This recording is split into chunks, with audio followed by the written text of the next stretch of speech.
오늘 하나님 말씀은 사도행전 16장 6절에서 10절 말씀 보겠습니다. 신약성경 215쪽에 있습니다.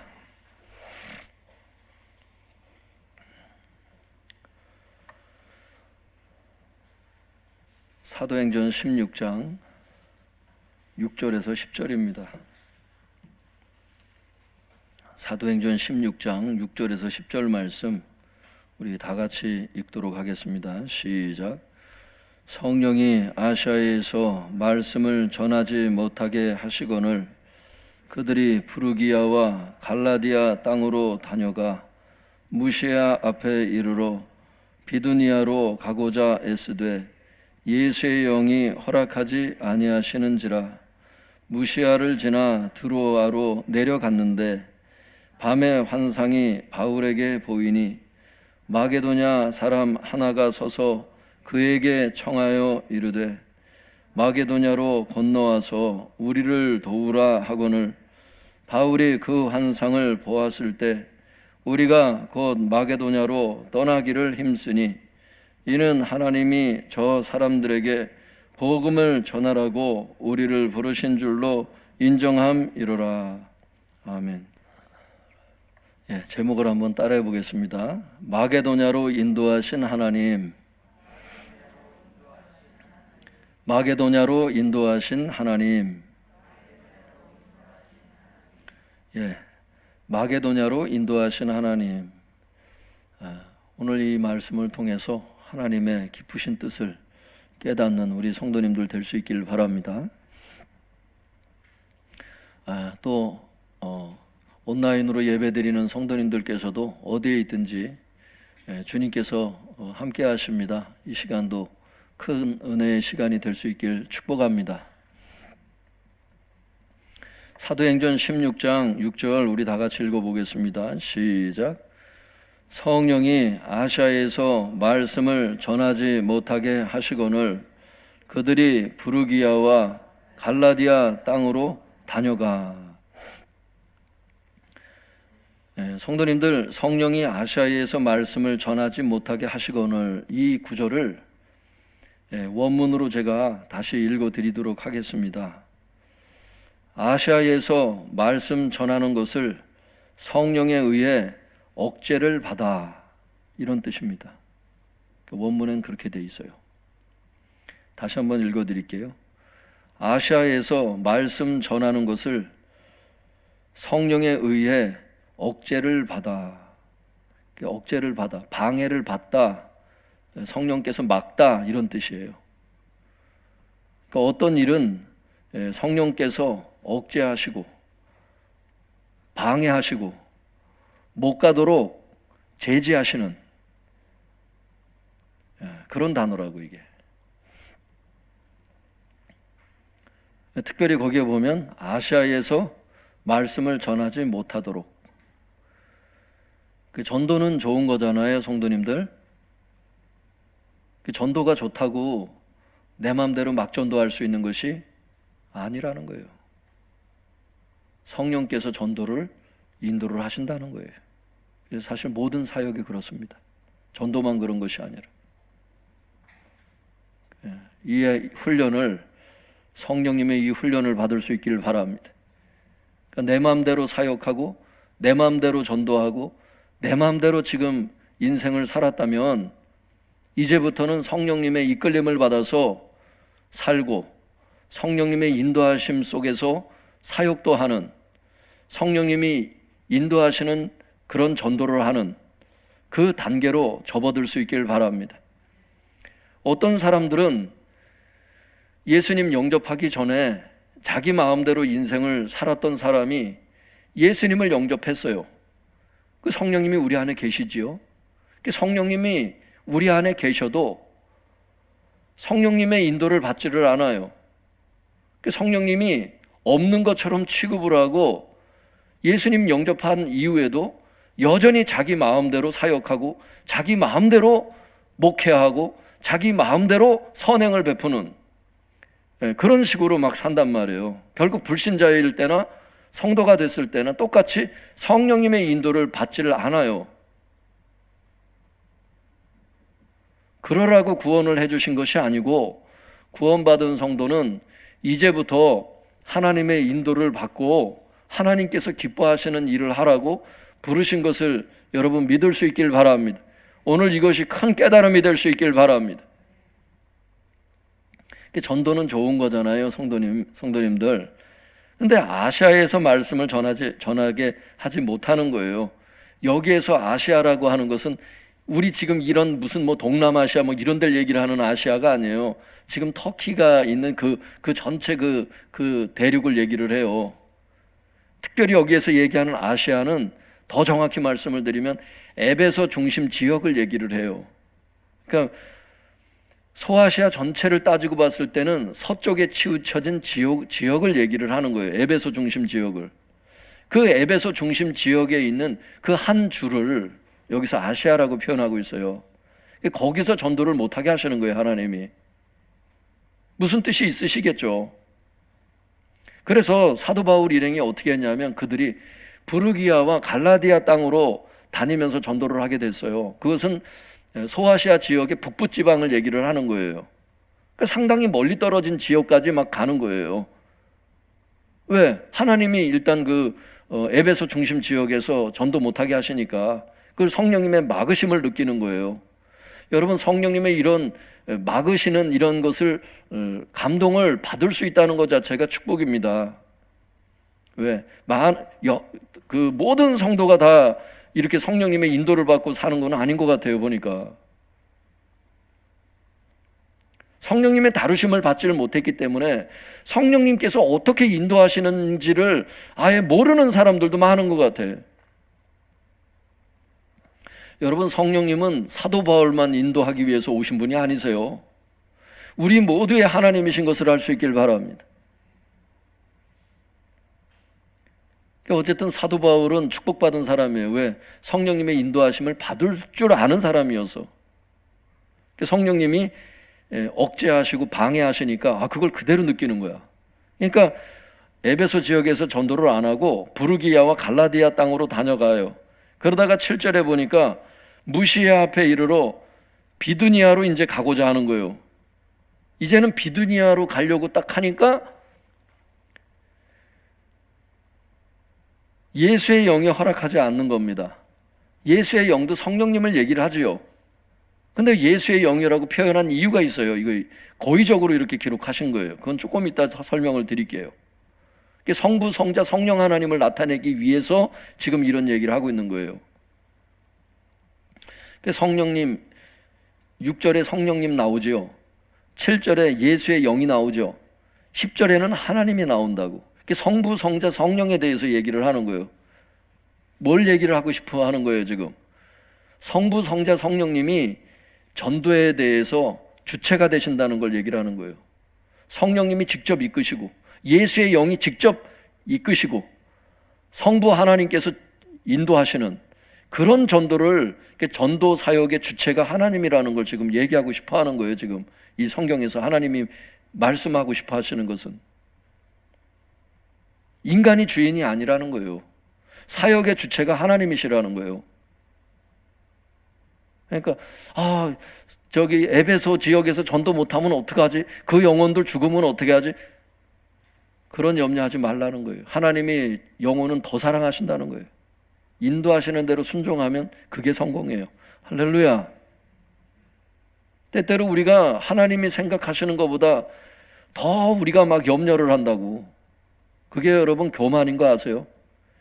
하나님이 우리 인생의 주인이시라며, 사역의 주인이 주님이시라며, 그런데 막 더 염려를 해요. 하나님이 무슨 생각이 있겠지. 하나님의 사랑에 더 기쁘신 뜻이 있을 거야. 그리고 순종하면 그것이 족한 거예요. 그런데 막 에베소 지역은 그러면 어떻게 하냐? 부르기아 지역은 어떻게 하냐? 갈라디아 지방에 있는 사람들은 어떻게 하냐? 그럼 비두니아에 있는 사람들은 죽으면 어떻게 하냐? 이래서 또 불순종하는 사람들이 있어요. 그게 아니라는 거예요. 비두니아로 가고자 애쓰되 예수의 영이 허락하지 않는 거예요. 비두니아 지역조차도 허락하지 않으시는 거예요, 주님이. 왜 그래요? 그 다음에 읽어보니까 바른 길로 인도해 주시려고 자꾸 막으시는 거예요. 그게 어디예요? 마게도냐예요. 따라해 볼까요? 마게도냐. 마게도냐. 그게 유럽이거든요. 성도님들, 지난 시간에 우리가 뭐 했어요? 그 지지난 시간부터 해서 사도 바울이 2차 전도 여행 왜 시작했죠? 자기가 1차 전도 여행 때 전도했던 그 지역을 돌아보겠다는 거잖아요. 소아시아 지역이에요. 그게 주로 있는 게. 그러니까 자꾸 사도 바울은 지금 보세요. 성령이 아시아에서 말씀을 전하지 못하게 하시거늘 부르기아와 갈라디아 땅으로 들어가는 거예요. 유럽으로 갈 생각은 안 하는 거예요. 마케도냐가 그게 유럽의 시작점이에요. 거기가 유럽이에요. 거기부터가. 그러니까 유럽을 갈 생각을 안 하고 자기가 전도했던 그 선입견이 있어가지고 그 지역을 2차 전도 여행 때 도르려고 했잖아요. 이 사람 사고방식이 사도 바울이라 할지라도 그래. 그게 인간의 한계야. 비두니아도 다 그게 소아시아예요. 다. 그 테두리를 벗어나질 못하는 거예요. 사도 바울의 이 사고방식은 지금. 하나님은 지금 마케도냐를 가길 원하시는데, 여러분, 이게 사도 바울을 제가 비판해서가 아니라 신약 성경 반 이상을 기록한 사람, 정말 예수님을 많이 닮았다고 하는 사람 중에 하나가 이 사도 바울이잖아요. 그런데도 불구하고 이게 인간의 한계더라고. 자꾸 잘못 찌르는 거야. 지금 사역을 잘못 찌르고 있는 거야. 이것도 찔러봤다 저것도 찔러봤다. 왜? 주님의 비추심이 없으면 다 소경입니다. 어떤 목사도 마찬가지예요. 나는 실수 안 한다고. 아니요. 겸손해야 돼. 하나님 앞에. 움직이기 전에 때때로 가만히 앉아서 하나님 방향을 가르쳐 주세요. 주님, 왜 자꾸 제 삶에 길이 막히죠? 왜 성령님이 자꾸 저를 제지하시죠? 무엇입니까? 제가 무엇 하길 원하십니까? 막힌다고 자꾸 딴 데 돌아다니지 말고 가만히 앉아서 묻는 것이 오히려 해결 방안일 수 있어요. 왜 그러느냐? 성경에 이런 말씀이 있어요. 사람이 마음으로 자기의 길을 계획할지라도 그의 걸음을 인도하시는 이는 여호와시니라. 사람은 계획이 많잖아요. 그러니까 이런 계획 저런 계획 세우고 막 하는데 그의 걸음을 인도하시는 분은 하나님이시래. 그러니까 어차피 하나님이 개입하시면 다 틀어질 계획들이야. 인간의 계획은. 그러니까 차라리 틀어질 바에는 기다려서 하나님이 인도하시고 설정하시는 그 길을 따라가면 시간 낭비 안 하지 않습니까? 저도 예전에 그랬잖아요. 나름대로 노력해가지고 어느 회사를 여러분한테 얘기하면 다 알 수 있는 그 회사를 들어갔잖아. 제가 그 대기업을 딱 입사하고 났더니 주님께서 거길 가는 게 제 목적이 아니라 신학교 가래잖아. 괜히 시험만 봤잖아.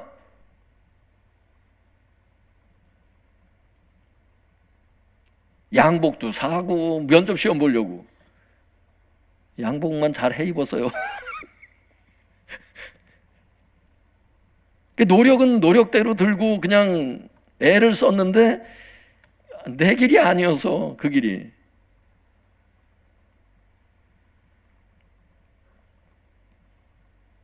사람이 열심히 노력하는 것보다 더 중요한 것은 방향을 설정하는 겁니다. 방향이 설정된 상태에서 거기에 마음을 쏟아내야 돼. 올인해야 된다고. 그 다음에 방향이 설정된 다음에 올인할 수 있는 성도님들 될 수 있길 바랍니다. 그러니까 성도님들, 여러분 인생 가운데 자꾸 이렇게 성령님께서 제지하시고 막고 못 가게 하시는 내 계획이 자꾸 틀어지는 어떤 게 있을 수 있어요. 그때 실망하지 말고 하나님의 계획이 뭔지를 한번 여쭤보세요. 물론 이 땅에 있는 동안에 다 말씀하시는 건 아니더라고. 그러나 우리는 최선을 다해서 하나님의 뜻을 알기를 원하고 그 길을 가야 되기 때문에 하나님께 여쭤보세요. 할렐루야. 예. 우리가 꼭 알아야 되는 길이라면 하나님 분명히 가르쳐 주실 거고, 알아서 불필요한 것이라면 하나님께서 비밀에 붙이실 겁니다. 잠언에도 보면 비밀을 감추는 것은 왕의 영광이거든요. 하나님께서 어떤 것은 모르는 게 약일 때는 안 가르쳐 주시는 경우도 있어요. 분명한 것은 뭐예요? 하나님은 우리를 바른 길로 인도하신다. 그분이 허락지 아니하시면 참새 한 마리도 땅에 떨어질 수 없다. 우리의 머리카락 다 세시는 하나님, 분명히 나를 사랑하시고 지금도 가장 좋은 길로 인도하신다. 할렐루야. 그 믿음만큼은 변치 않지 않습니까? 그러니까 어려움이 온다고 해서 막 실망하고 그러지 마세요. 하나님의 대안이 있고 하나님의 뜻이 다 있습니다. 거기에 하나님은 우리보다 더 깊은 생각을 하세요. 우리에게 더 도움이 되는 길을 주시는 거예요. 생각을 해보세요. 차라리 부르기아와 갈라디아 땅에서 전도하는 게 더 낫지. 더 가깝잖아. 뭐하러 마게도냐 멀리까지 가. 배 타고 가야 되는데 거기는. 그래도 멀리 돌아가는 것 같아도 하나님께서는 그게 뭔가 더 깊으신 뜻이 있으신 거예요. 그러니까 사도 바울이 성령님의 제지하심을 받아서 결국 어디로 가요? 8절 9절 같이 읽어보겠습니다. 시작. 무시아를 지나 드로아로 내려갔는데 밤에 환상이 바울에게 보이니 마게도냐 사람 하나가 서서 그에게 청하여 이르되 마게도냐로 건너와서 우리를 도우라 하거늘. 성도님들, 드로아가 어디냐면 소아시아 그 전체 땅의 땅 끝이야. 거기만 지나서 배 타고 넘어가면 마게도냐, 이제 유럽입니다. 유럽. 마지막까지 온 거예요. 사도 바울은 돌아서 소아시아 땅끝까지 따고 왔어. 드로아까지 따고 왔어. 그때 하나님이 계시하는 겁니다. 당신의 뜻을. 뭘로? 환상으로. 성도님들, 환상은 하나님의 뜻을 계시하는 방법 중에 하나인데 하나님께서 우리를 인도하시는 여러 가지 방법이 있죠. 환상이 있고 또 꿈을 꿀 때 꿈으로 요셉처럼 인도하실 때도 있고, 성경에 보면 그죠? 그 예수님의 육신의 아버지였던 요셉도 꿈을 통해서 인도를 받았죠. 그렇게 인도를 받는다고. 근데 그것만 있는 게 아니에요. 성경에 보면 따라 볼까요? 내적 증거. 거의 8, 90%는 다 내적 증거. 성령님의 감동으로 여러분 인도를 하시잖아. 물론 그 감동은 성경으로 분별되죠. 근데 환상을 보여주시거나 또 성령님 그 영의 세미한 음성으로 또 말씀하실 때도 있고 성령님의 큰 음성도 있어요. 근데 이렇게 성령님의 큰 음성이나 환상을 보여주실 때는 이런 건 거의 1% 미만 같아. 솔직히 말해서 한 1% 미만이에요. 그런데 어때요, 성도님들? 많은 사람이 자꾸 환상으로 인도를 받으려래.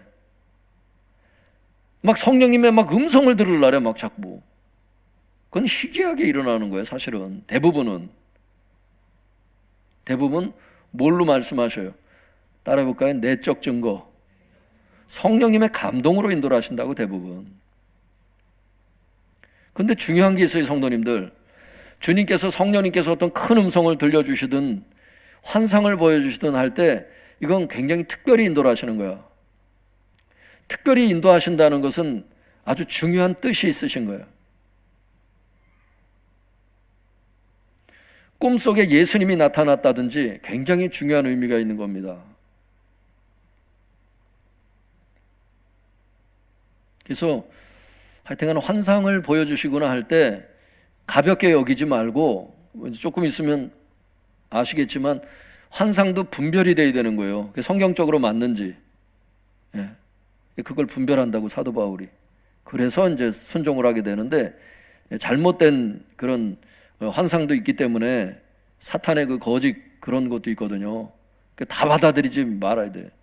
근데 분명한 건 하나님께서 주시는 환상은 굉장히 어떤 특별한 의미가 있기 때문에 중요하게 생각해야 되는데, 사도 바울의 경우도 지금 환상으로 역사를 하셨어요. 하나님께서 자꾸 막으시니까 어디까지 온 거예요? 드로아까지 딱 온 다음에 거기에서 마지막 그 장소에서 하나님께서 당신의 그 계획을 비로소 계시해 주시는, 그 환상이 보여졌는데 그 환상 내용이 9절에 나와요. 환상의 내용이 뭐였죠? 마게도냐 사람이 바울에게 마게도냐로 건너와서 우리를 도와달라고 사도 바울을 초대하는 환상이에요. 여기 청하여 이르되 이렇게 돼 있는데, 그에게 청하여 이르되, 그 환상 속에서 그 사도 바울에게 청하여서 말을 했다 이렇게 돼 있는데, 청하다는 게 원어에 보면 초대하다 이런 뜻입니다. 한번 따라해 볼까요? 초대하다. 초대하다. 그 초대를 하는 거야. 환상 속에서 마게도냐 사람이 우리를 와서 좀 도와달라고, 마게도냐로 건너와서 우리를 도우라 이렇게 초대하는 그 환상을 하나님이 보여주시는 거예요. 내가 마게도냐로 건너가서 그 사람들을 전도해야 되는구나, 이걸 깨달은 겁니다. 10절 같이 읽어보겠습니다. 시작. 바울이 그 환상을 보았을 때 우리가 곧 마게도냐로 떠나기를 힘쓰니 이는 하나님이 저 사람들에게 복음을 전하라고 우리를 부르신 줄로 인정함이로라. 여기 인정함이로라 이렇게 번역이 되는데, 번역을 해놨는데, 이게 어떤 뜻이냐면 원문에 보면 따라해 보겠습니다. 결론을 내렸기 때문이다. 결론을 내렸기 때문이다. 그런 뜻입니다. 그러면 성도님들 10절에 이렇게 되는 거예요. 바울이 그 환상을 보았을 때 우리가 곧이라는 것은 원문에 보면 즉시 이런 뜻입니다. 즉시 마게도냐로 떠나기를 힘쓰니, 왜 즉시 마게도냐로 떠나려고 힘썼느냐? 왜냐하면 하나님이 저 사람들에게, 그 마게도냐 사람들에게 복음을 전하라고 우리를 부르신 줄로 결론을 내렸기 때문이다. 그 환상을 분별해서 결론을 내렸기 때문에 즉각 순종했다 이런 뜻입니다. 분별 없이 그냥 환상만 보고 그냥 무조건 달려갔다, 그 뜻이 아니라는 거죠. 환상을 보고 하나님이 우리가 마게도냐로 건너가서 전도하는 것이 하나님의 뜻이라는 것을 결론을 내렸기 때문에 즉시 순종했다 이런 의미입니다. 이게 성도님들, 하나님의 말씀을 어떤 감동을 받거나 할 때 반드시 분별이 필요한 것을 알 수 있길 바랍니다. 거기에는 사탄의 역사도 있기 때문에 그래요. 똑같은 영적인 존재이기 때문에 비슷하게 와. 그래서 반드시 분별을 하고, 지금 분별에 대한 메시지가 아니니까, 분별한 다음에는 하나님의 뜻이 분명하다 했을 땐 즉각 순종하세요. 할렐루야. 이 게으르게 자꾸 순종하고 말씀하시는데도 자꾸 차일피일 미루고 이러는 사람들이 있어요. 이게 성도님들, 제가 한 구절 읽어드릴 테니까 한번 들어보세요. 표준 세번역 개정판으로 제가 잠언 15장 19절을 읽어드릴 테니까 한번 들어보세요. 어떤 사람에게 길이 열려지는지를. 게으른 사람의 길은 가시덤불로 덮여 있는 것 같지만 부지런한 사람의 길은 확 트인 큰 길과 같다. 이렇게 기록되어 있어요. 잠언 15장 19절에 보면. 여러분, 게으른 사람의 길은 가시덤불로 덮여 있어서 보이지를 않아요. 게으른 사람은 어디로 가야 될지 길을 못 찾아. 그렇지만 부지런한 사람의 길은 확 트인 큰 길과 같이 여러분 어디로 가야 되는지 그 길이 보여지는 겁니다. 부지런한 사람에게는. 여기서 부지런하다는 것은 하나님의 뜻에 대해서 부지런히 순종하는 것을 얘기를 하죠. 하나님의 뜻이 분별이 됐다면 즉각 여러분 부지런히 순종 잘할 수 있길 바랍니다. 부지런히 순종을 하면 길이 보여진다는 거예요. 하나님께서 그 길을 열어주시는 거죠. 깜깜하고 암흑과 같고 어디로 가야 될지 모르는 이런 상황으로 가지 마시고 하나님께서 보여주시는 길을 따라서 걸어갈 수 있는, 부지런히 순종해서 그런 축복이 있길 바랍니다. 하나님 이렇게 따라가다 보면 느껴지는 거예요. 또 성경을 보면서 느껴지는 게 뭐냐면 순종한 것만큼 또 보여주세요. 길들을. 이만큼 순종을 하면 그 다음 단계를 또 비추세요. 보세요 성도님들, 이만큼 말씀을 하셨어. 근데 순종을 안 해. 그러면 그 다음 단계를 비추면 이 사람이 순종할까요? 불순종만 늘어갈 뿐이야. 그러니까 안 보여주신다고. 순종한 것만큼 하나님께서 진리도 여세요. 순종이 곧 영적 성장이야. 순종하지 않으면 계속 퇴보됩니다. 성도님들, 하나님께서 성경을 주신 이유가 뭐예요? 성경, 그 말 그대로 거룩한 거울이란 뜻이죠. 성경. 그러니까 야고보서 1장에 뭐라 그러세요? 말씀을 듣고 순종하지 않는 사람은 자기 얼굴을 거울을 보고서는 자기 자신을 잊어버리는 사람과 같다는 거야. 뭐예요? 거룩한 거울, 성경이라는 뜻이 거룩한 거울이라는 뜻이잖아요. 거울을 보여주시는 건 우리 자신의 모습을 보고 고치라는 거잖아. 신부단장 하라는 거잖아. 화장 잘하고 잘 단장하라는 거잖아요. 그리스도의 성품으로. 그런데 거울을 보고서, 성경을 보고서 깨달았는데 실천하지 않는 사람은 거울을 보고서 제 모습을 금방 잊어버리는 사람과 같다고 기록되어 있잖아요. 야고보서 1장에 보면. 거울은 맨날 보는데 고치지는 않아. 왜? 맨날 불순종하니까. 말씀은 맨날 깨달아. 근데 순종은 안 해. 거울을 보고 자기 자신을 잃어버리는 사람과 같다. 이렇게 돼 있잖아요. 야고보서 1장에 보면. 하나님은 순종을 그렇게 중요하게 보고 하나님의 말씀을 순종하는 자는 복을 받는다는 게 야고보서 1장에 기록돼 있어요.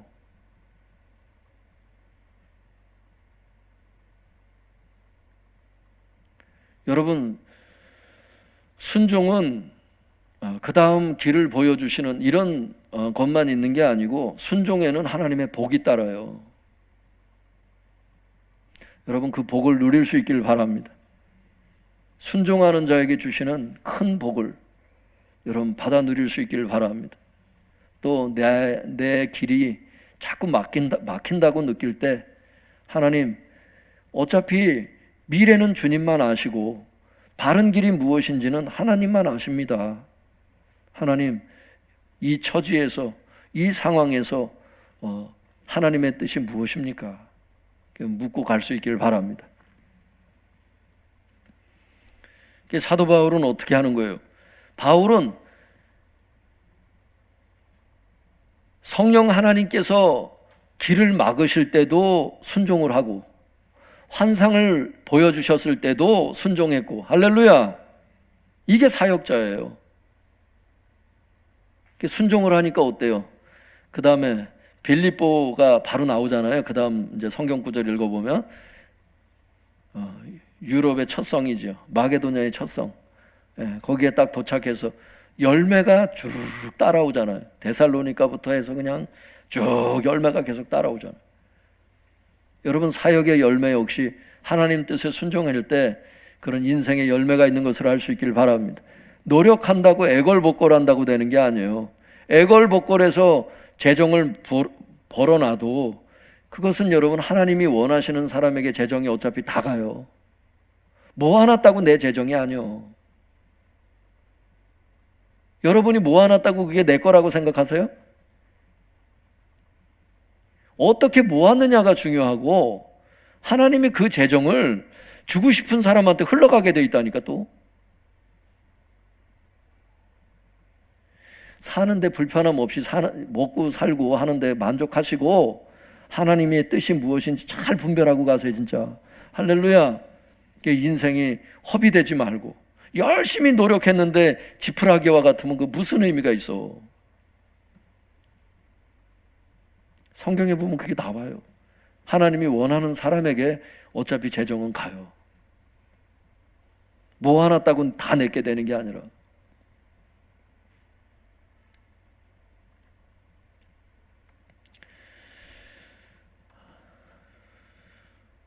할렐루야.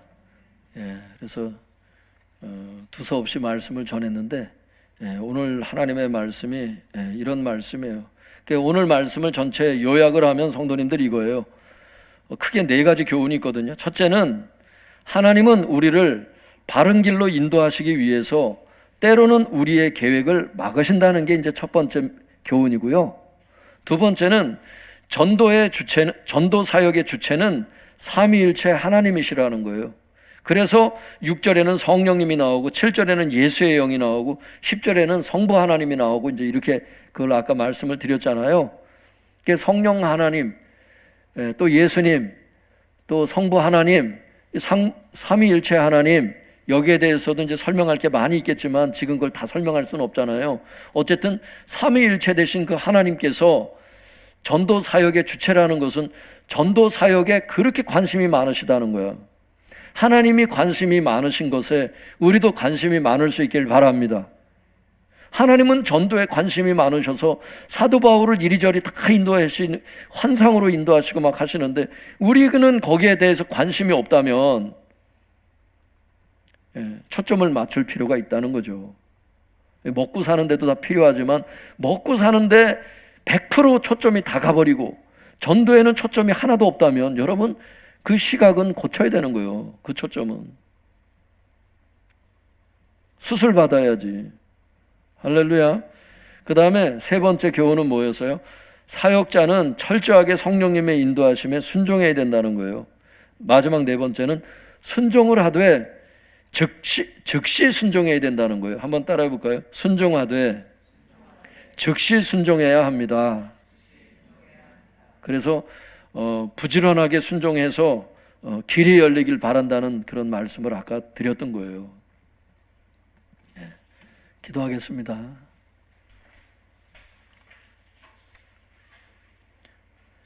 다 같이 주여 주여 부르짖고 성령님의 인도를 받아서 주신 말씀을 붙잡고 통성으로 같이 기도하도록 하겠습니다. 주여